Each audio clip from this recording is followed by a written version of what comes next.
Hello everyone, nubkeks here. Welcome back to Nub Raids, and in today's video, we've got a bunch of news about some summoning events that are happening over the weekend, also starting from tomorrow. So from Thursday, Friday, Saturday, Sunday, 4 days of different summon events as part of a Hunter's Path event.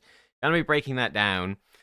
Before we dive into that, though, there's been a massive huge controversy about me that I need to address. I've even written an apology poem, because there has been a huge controversy over a video I put out yesterday looking at the second form of the new clan boss, this Chimera. And I got a lot of comments, a lot of comments of people upset about the way that I pronounce Jewel. So they keep hearing Jewel instead of Jewel. Funny thing is, they're actually pronounced exactly the same way. Obviously, if UK English, okay? So I live in the Republic of Ireland. It's a distinct country, but in the Republic of Ireland, we would say Jewel. Went back and listened again. He's saying Jewel 100%. You're absolutely right. But it's different regions, different pronunciation. But I mean, which one is better? Of course, we say Jewel. Americans say duel. Which one is better? Well, honestly, American English, it makes far more sense. So I wrote a poem. I have to read the poem for it to make sense. I wrote a poem for you, though. This poem is called American Fuel. Sorry, let me read it properly. American Fuel. Poem by Nub Raids. If you say duel, then you are a fool. Thank you. That was American Fuel. Poem by Nub Raids. Thank you. I think that sums it up. Clearly American English. It makes complete sense and is very consistent. I have to have some fun. English is a terrible language. It's very inconsistent in all forms, but that's a fun one. Yeah, so, yeah, Jewel, Fuel. Who knew? It's true. Right, let's dive in, though. Hunter's Path starts tomorrow in 18 hours from when I'm recording.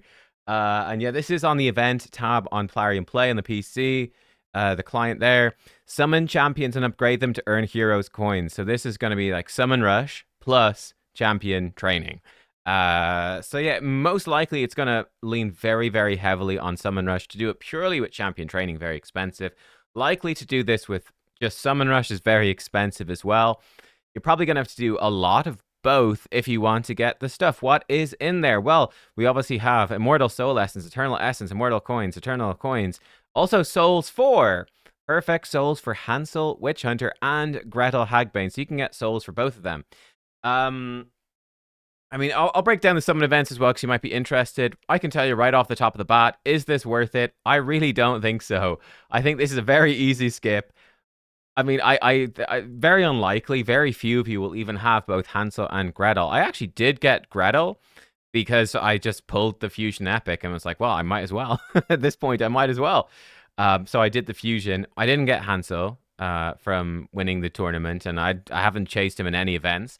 I thought they were both okay, but who cares, really? You know, they're both okay. If you do have both of them and you do get the souls for both of them, like, you can build a pretty strong, you know, ally attack team. It's decent, but I don't think it's that crazy.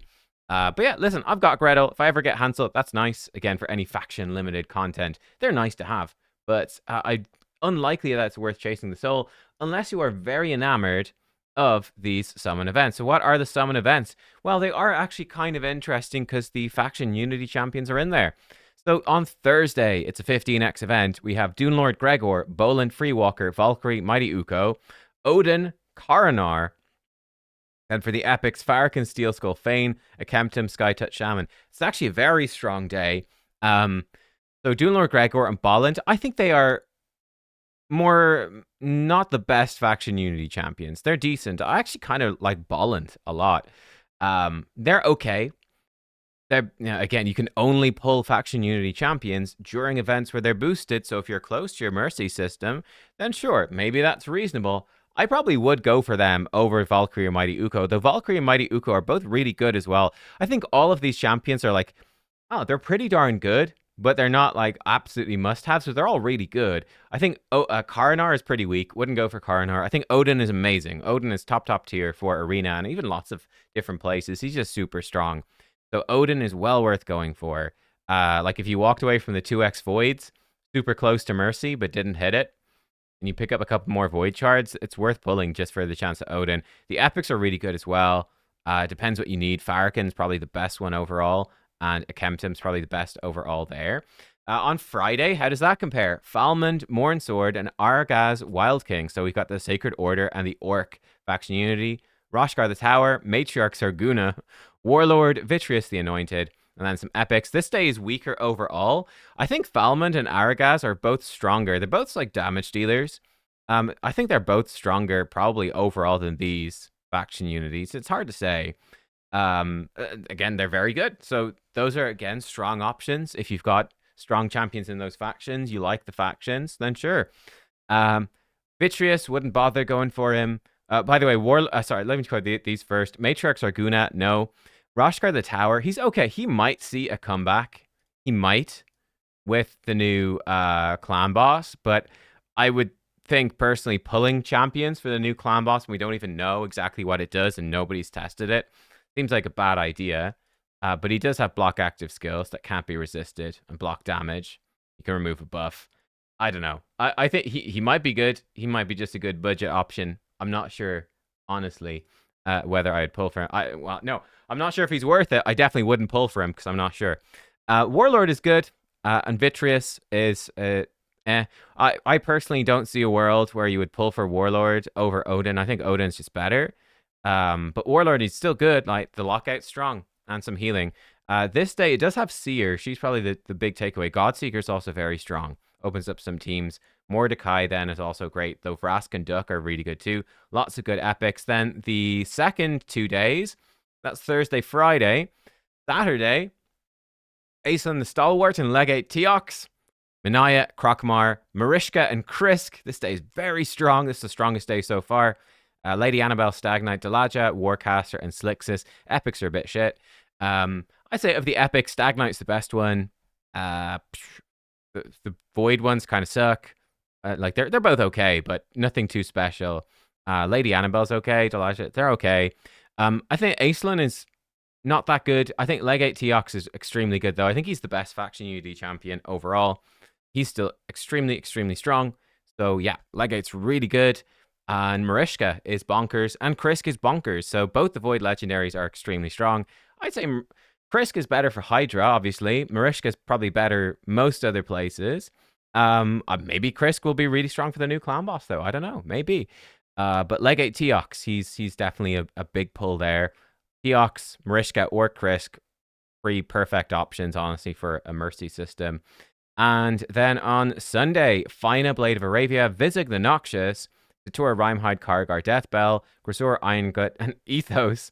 Then Neldor, Royal Guard, Ugo, Maneater, and Andrisia. This day, again, a bit weaker. Datura wouldn't pull for. Kargar, actually good. Again, they're both good, but I probably wouldn't pull for them. Vizig and Fina are interesting. Fina is extremely good with Trunda right now in Hydra. And Fina is a pretty interesting champion in general. I like her a lot as a faction unity.